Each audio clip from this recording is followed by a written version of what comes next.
I've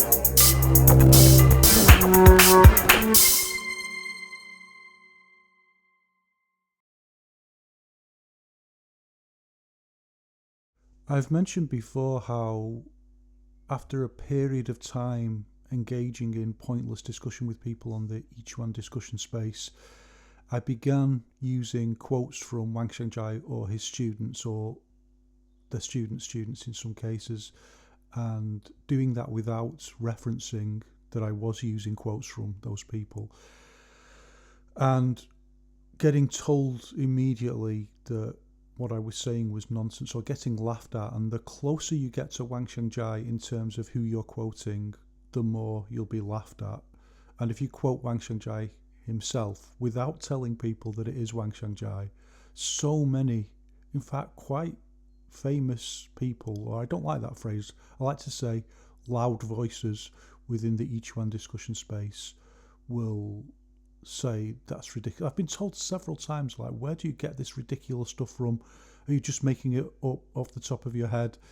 And this is very much a symptom of what happens when the orthodoxy reabsorbs I-Chuan. The orthodoxy is called the orthodoxy for a reason. It's not a political thing. Well, actually, in some cases it is. So Wang Xiangjai's student Zhao Daoxin talks about the symbiotic relationship between the perversion of Wuda and politics. So the setting up of sports organisations, often with financing, and the corruption that often ensues from that. So there is an interaction between what we might call the orthodoxy of traditional Wushu and more formalised political sports structures, often, of course, involving money. And the bottom line is money, let's face it. And we have things like the Goshu Institutes set up and the government-sponsored policies around about the time that Wang Xiangjai was writing. So in some senses, there is that formalisation of the orthodoxy, but generally speaking, it's an idiom for a set of practices rather than a fixed, coherent thing. But by definition, the fact that it becomes the orthodoxy means that people think, well, this is how it's supposed to be. This is normal, positive. This is the appropriate, orthodox, proper way of doing things. And through that, people eventually forget that it was ever supposed to be any different in I-Chuan.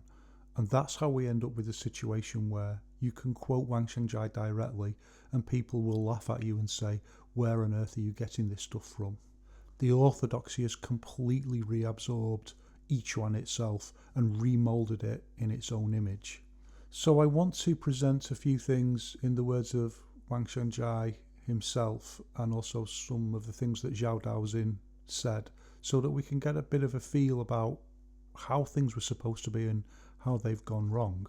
And I want to start by just reading out a little bit of a section from, it's from Yu Yongnian's The Art of Nourishing Life, but it's from the prologue, which is written by Karim Nimri. And it says, Wang Xiangjai embodies the spirit of this reform, i.e. the reform that was taking place in China at the time when Wang Xiangjai was writing. Wang Xiangjai embodies the spirit of this reform, which was materialised into what was called internal art. It redefined the relationship between movement and stillness, where stillness took over from movement. Following a long journey through China in search of the ancient roots of martial arts, Master Wang developed a new training system called I-Chuan. The new system reinstated the practice of Zhanzhuang. It became the new training's central axis. Moreover, it put an end to the old system and traditional routines and strongly condemns the semi-slavery-like traditional relationship between master and disciples. It promoted a more natural relationship whereby the teacher and the disciple were on the same level. And here in quote marks, Karim's put, knowledge should not be mysterious or subject to speculations and manipulation, but rather openly disclosed and discussed without reservation, all for the good of humanity.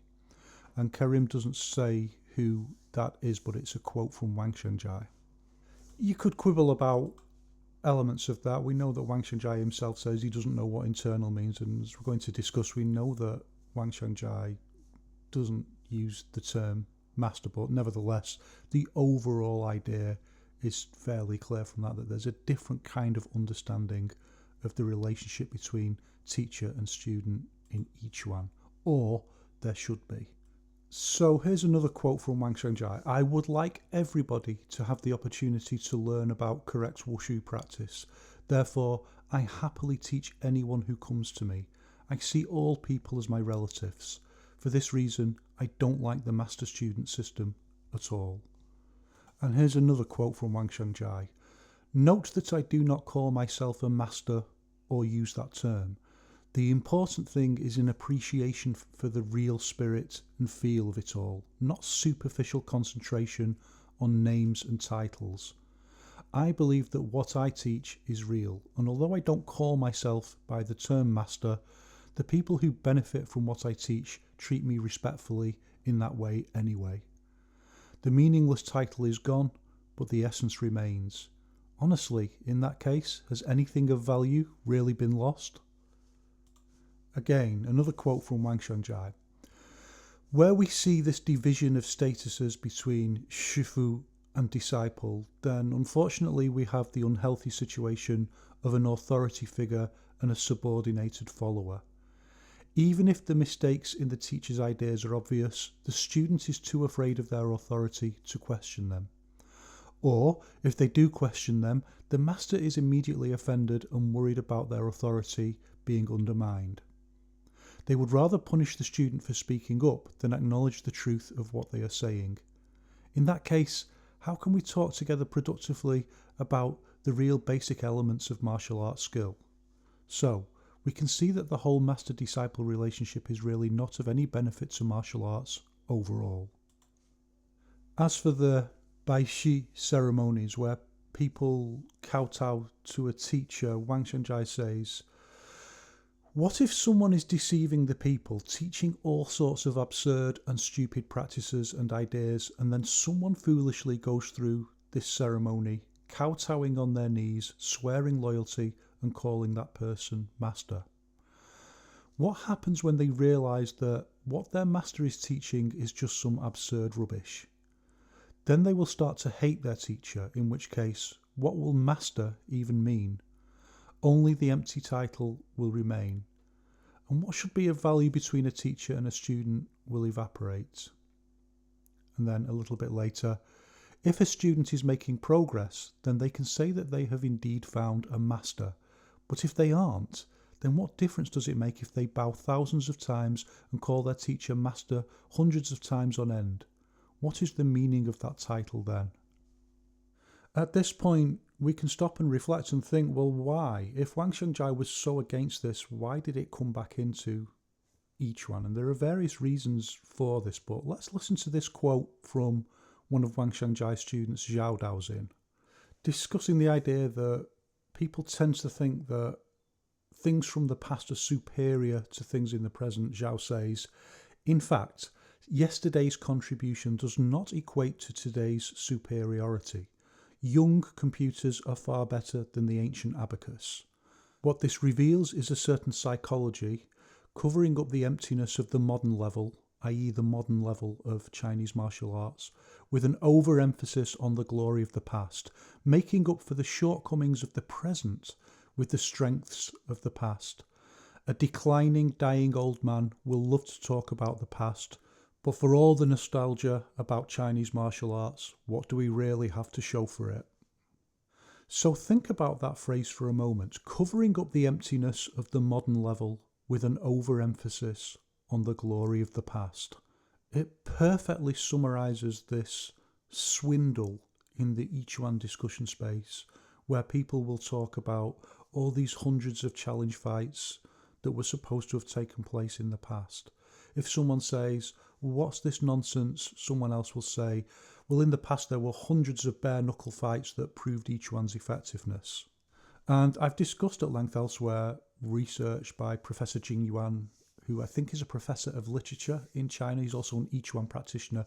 He has this wonderful phrase, love I-Chuan but love the truth more. And he's done extensive research that demonstrates conclusively that most of these challenge fights, the vast majority of them, never happened. They're just exaggerations that have been made up over time. And Professor Yiquan also makes the really important point that because of these exaggerations, not just about challenge fights, but about all aspects of I-Chuan, the real achievements, the real solid achievements that the great I-Chuan masters made get obscured and they get replaced by fairy tales. And that in turn obscures from us the real meaning, the foundation concept of I-Chuan, which is emergence. The idea that, well, we'll talk about it another time, but emergence of your own level through standing in the I-Chuan method, but the emergence of a higher level across generations, which is incremental, so that the generations in the past are not actually higher level than the generations in the future, or that should happen in I-Chuan. That's the idea of a science of I-Chuan. I'm going to look at that in detail another time. It's not exactly the point that Zhao Daoxin is making, because he's talking about Chinese martial arts generally, saying that the shortcomings of Chinese martial arts in the modern era are made up for by exaggerations about the past. But as I-Chuan itself becomes absorbed into the corrupt methods of the orthodoxy, then inevitably this idea applies to I-Chuan just as much. And I would say probably more so, because it's in I-Chuan where you have more people, more exaggeration of the idea of challenge fights and violence and fighting gangsters in the past. And when you think about it, isn't it really just absurd when the people who teach I-Chuan, or the people who represent I-Chuan in the I-Chuan discussion space, are making these enormously overblown claims about the achievements of I-Chuan, when they're challenged on that to provide some evidence, for example, of their own level? They will immediately refer back to things that happened in the 1930s, the 1940s. And this is why I've said in the previous video, it's absolutely despicable to rely on the reputations of other men. And let's be clear, when people are talking about lineage, emphasizing lineage, saying that lineage is the most important thing, or implying that the most important determinant of someone's level, they're playing a kind of trick on you. They're attempting to create the impression that there's been some kind of pure transmission of knowledge. But what they're actually doing, and usually they do this explicitly, it's not implied, what they are actually explicitly doing is saying that you should believe the stuff that I teach because other men had fights using this stuff. That's literally what they're saying. I mean, they literally say it. Other men in the past had bare knuckle boxing fights, and I've learned this knowledge and I'll pass it on to you. How is that not despicable? Okay, let's return to some quotes from Zhao Daoxin again this time. So, Zhao says, the Shifu often regards his age as being equivalent to established knowledge, and uses this to maintain control of his disciples and even grand disciples. But the real task of the Shifu should be to create a training environment where students can surpass the master as quickly as possible. The master's past experience shouldn't get in the way of the student progressing now, and the student should be encouraged to go for it, do it, create it. Another quote, this time from Wang Shengjai. When considering why boxing schools go awry, the issue is usually simple. Poor teachers, and then poor students who do not think for themselves, but follow blindly like sheep, doing and thinking only as they are told. Another quote, this time again from Zhao Daoxin. It's quite a long quote. You know what the ugliest, most dangerous thing holding back Chinese martial arts is? Dictatorship. A kind of dictatorship of martial arts, a complex network that runs from top to bottom. And there are two types of network, two hegemons, you might say. First, the heads of the schools and sects, the ancestors, so-called shifus and so on, who we can call pseudo-boxers. And then there's government officials who exert hegemonic control over the sports scene, who we can call paperwork boxers. Pay attention to what I'm saying. Where martial arts have become lifeless and devoid of achievements, you can guarantee that there you will find pseudo-boxers and paperwork boxers. The precious pseudo boxers do nothing but wreak havoc on the martial arts scene while simultaneously never daring to actually fight. Meanwhile, the official tyrants, the paperwork boxers, don't dare to intervene or rein in the so-called fighters in case they put a foot wrong and ruin the whole thing. These old men are more or less dominant hegemonically, but day to day, most people don't notice their power and influence in everything. I'm not saying that everyone sets out wanting to control others like this, but in this martial arts system, no matter how kind and humble they start out, once they are promoted and reach a certain career height, it's like they just can't help themselves. They begin to believe in some sense of their greatness, of righteousness and entitlement, and they gradually change. They watch all those new starters seeking enlightenment, so naive, waiting to be told what to do. So, step by step, they squeeze out every drop of real experience from the organisation and adjust their own behaviours to the expectations of that bad system, gaining as much money and praise as possible in the process. The result is that teenagers, mavericks, innovators, all the people most likely to become the great heroes of boxing, as well as those people who we can say are vulnerable or have no talent, they all get utterly repressed and exhausted by this network, becoming docile and eventually, in many cases, even part of the overall thing in their turn. In short, martial arts suffer.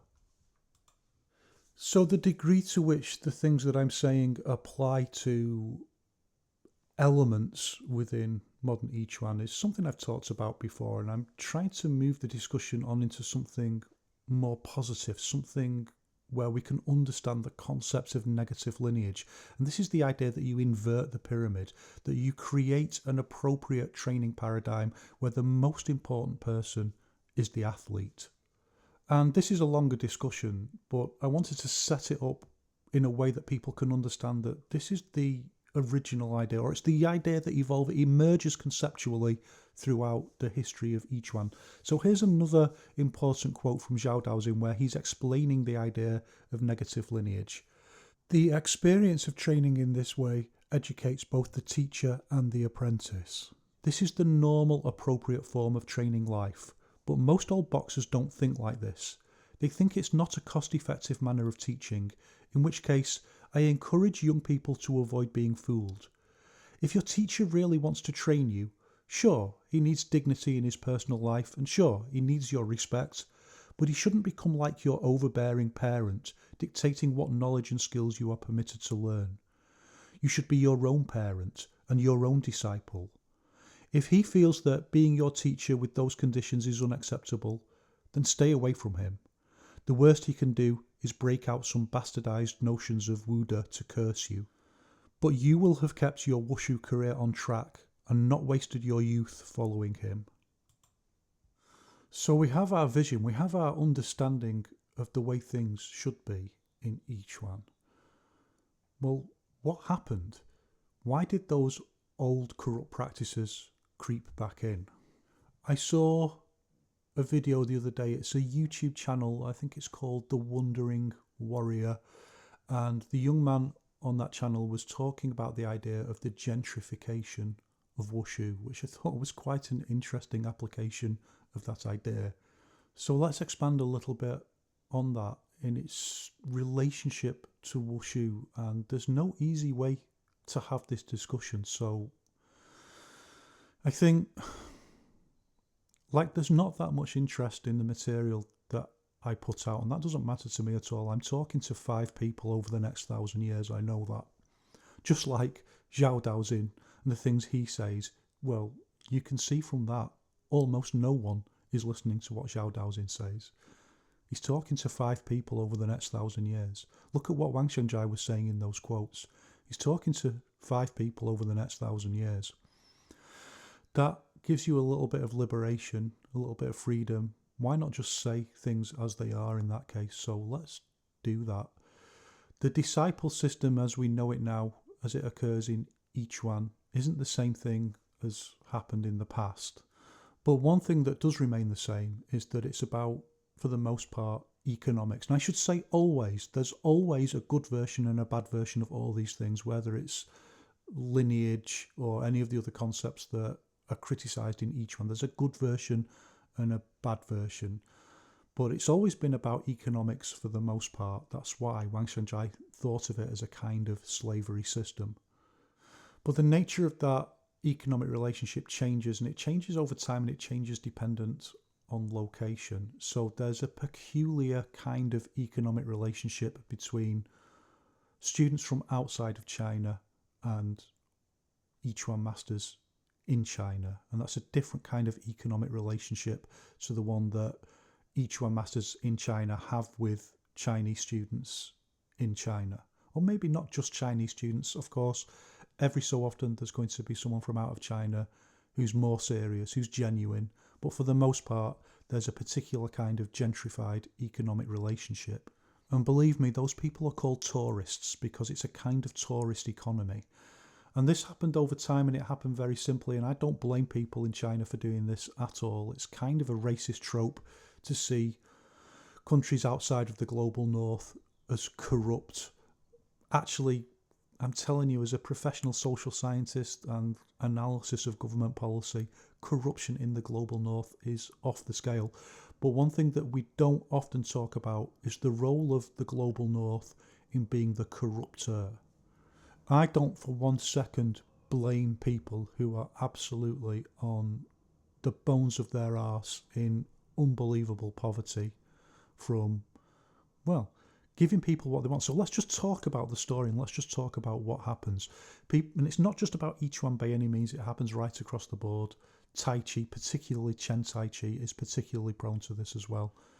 People from abroad go to China looking for wushu for whatever reason, and there might be multiple different reasons. They go to China looking for wushu, and there they find, in some cases, people who are famous within wushu circles, but who nevertheless are quite impoverished, or they're running a business and, like everyone else, they are looking for income streams. And I think this is what a lot of people are disappointed with wushu masters from China.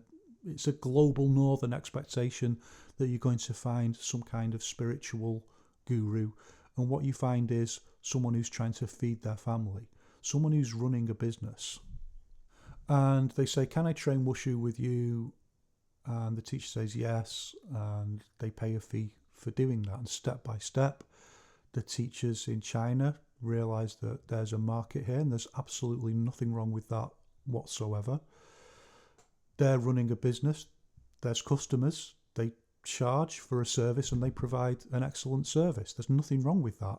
Step by step, the market grows, and the product grows with it. So to cut a long story short, the product itself evolves. The teachers begin to realise there's a good market here, and the students want more. So the students themselves become the corruptors.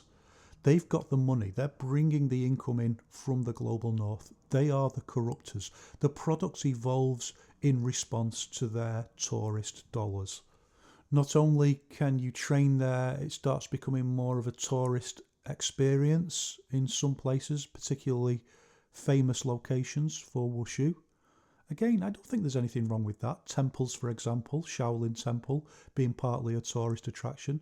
Temples have always been partly about tourism. It's always been an interconnected relationship. Still is now. If you go to a cathedral in the global north, it's not just a religious centre, it's a tourist attraction, and it's getting some income from that. So I never buy into this global northern bullshit about, oh, the Shaolin temple's become degraded because it's making money. Well, it's always been about that. Temples are always about that to some degree. But step by step, the process evolves, and instructors in China, well, I've been through this process myself with an instructor where you're explaining to them what the market is, like an instructor from China, and you're explaining to them what the market is in the UK, what people are expecting. And they're running a business, so they adapt their business to the market. And what the market wants is the expectation of the orthodoxy, the thing that we've seen when we were watching David Carradine's Kung Fu. the thing that we saw in the Jackie Chan movies, the things that we've appointed expectations about, we want that.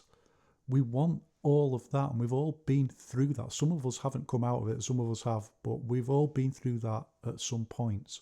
And if we flash forward through to the present day, now you can pay sums of money, you can become a disciple. Look, let's face it, you don't have to be great to be someone's disciple. It's not up to anyone else to say who you can have as a disciple, or how many disciples you can have, or what level your disciple should be, what they should need to do to be a disciple, and so on. It's not about that. It's about just looking at the reality of what that means. The market wants the Baishi ceremony. The market wants to get on its knees and kowtow. The market wants to be called a disciple. The market wants to call someone else master. And also, it's an economic thing, because you can then go back to the global north, or it's not just the global north, but your location outside of China, and this becomes an indication of your authenticity, that you've got this certificate. Even if it's meaningless, it becomes an indication of your authenticity.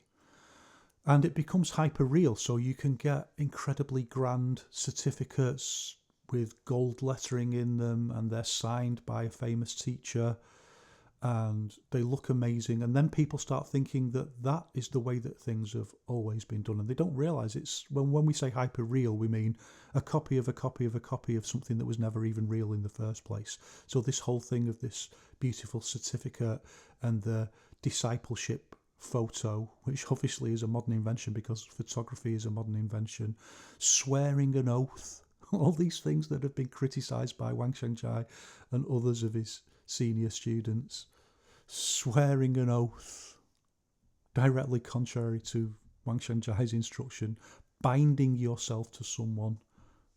What for? Well, it's obviously about paying for the idea of your own legitimacy that you can then cash in later on. Although, of course, there's some elements of psychology here. People feeling alienated, wanting to be part of something. How many times do you see that as if it's the most important thing, like literally drawing family trees to show that you fit in somewhere? Even having t-shirts made with your so-called lineage on them, I saw the other day. Well, that's got to be a psychological issue. But people don't realise, or they don't understand, or they don't want to face that actually that's a tourist invention. That fancy red certificate with the gold lettering, well, someone's just had the idea that you'll pay more for that. The idea of lineage linking you into something, someone's recognised that you'll pay for that. You'll pay to be part of that. And then the orthodoxy reproduces, and the old way of doing things returns. It's different in some ways, it's got things added to it, but nevertheless, it's the same old problem, just in a new form. And remember that I talked about this idea of positive and negative chains of Dharma. It creates such a negative chain of Dharma because then those people present themselves as the key holders to the truth, and then they reproduce the same, well, I don't want to call it a corrupt system. I don't blame people for doing that, but it's corrupting. So I've said before, if someone says that they are a disciple of such and such a famous Chen Tai Chi master, I'll say, well, who isn't? And we can say that also about lots of famous I-Chuan teachers. Well, who isn't? But these are the people who will then come back, for example, to the global north, and they will present themselves as the key holders. And then the whole process goes back to the start, because when you ask those people to demonstrate, well, can you actually show this stuff working in any kind of live environment? They'll just say, don't you realise my lineage goes back to people who did full contact bare knuckle boxing in the 1940s? That's where we're at, and we've got to reclaim the idea of negative lineage. This idea that Zhao Daoxin particularly is getting across, where the athlete comes first, but it's much more than that in I-Chuan. It links into and is the mechanism through which emergence occurs. And I'm going to continue talking about negative lineage probably in the next video. Just keep the discussion going so we can kind of understand this much better and in a much more positive way. We've talked about a lot of the negatives. And I'm going to come back and talk about emergence at another point, because that's a complex thing that needs much more preparation on my part before I begin talking about that. But I wanted to just finish with another quote from Wang Xiangjai, which helps us to understand, or begin to understand, what emergence is and why it is different to other martial arts systems. Well, I'm looking at my notes here that are years old, so I've got two quotes. I think they're from the same passage, but I'm not sure. But the first quote is Wang Xiangjai saying, "A teacher can only relate the principles to their students. They cannot pass on what really matters directly." Think about that. Think about how many people out there in the I-Chuan discussion space are saying the exact opposite, that they are the people who can pass on what really matters because of their lineage. Think about how that is contradicted directly by Wang Xiangjai. And then I think it's part of the same quote, but Wang Xiangjai continues, "Therefore, the teacher should be careful not to fall into the trap of trying to do this work for the students or instead of them. The student must follow the method diligently with a deep focus. They must try and experience the essence themselves. If they can start to get this, then they will feel the growing interconnectivity of the mind and body working together and the effects that this achieves. This is a type of martial arts practice where we can say that the right way becomes engraved on the heart, and so the heart leads and the spirit is able to utilize. This is the meaning of learning via experiencing, and this is very different to the methods used in most other martial arts."